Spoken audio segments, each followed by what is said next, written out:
बंगालमध्ये जुलमी राजवटीचा अंत झाला असं म्हटलं तर वावगं ठरणार नाही, कारण गेल्या 15 वर्षांमध्ये भारतीय जनता पार्टीच्या अनेक कार्यकर्त्यांच्या हत्या झाल्या आणि आपण जर विजयाला मिळाल्यानंतर त्या महिलांच्या प्रतिक्रिया एक मिळाल्या, त्यात काय म्हटलं की आता आम्ही मोकळेपणानं जय श्रीराम म्हणू शकतो. त्यामुळं हा विजय गेली अनेक वर्ष ज्या ठिकाणी कार्यकर्त्यांनी मेहनत केली त्याला आणि राष्ट्रीय अध्यक्ष आमचे त्यावेळेचे अमितभाई शाह यांनी कठोर तपश्चर्या केली, त्यामुळे आता बंगालमध्ये एक जंगल राज संपुष्टात आलेला आणि खऱ्या अर्थानं लोकशाही निर्माण झाली असं म्हटलं तर वावगं ठरणार नाही. आता खऱ्या अर्थानं बंगाल विकासाच्या दिशेने वाटचाल करेल.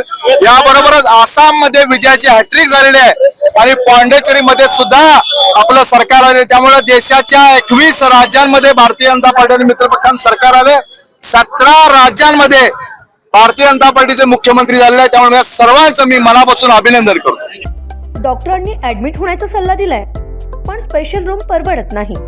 मग टेन्शन घेऊ नका. सूर्या हॉस्पिटलने प्रथमच अगदी कमी किमतीत सर्व सोयींयुक्त आणि रुग्णांची गरज लक्षात घेऊन बजेट फ्रेंडली रूम्स उपलब्ध केले आहेत. कॅशलेस सुविधांसह खिशाला परवडणाऱ्या किमतीत budget friendly economic special room. पत्ता कोंडावळ चौक, लक्ष्मीपुरी, कोल्हापूर. संपर्क 9822 63 54 69.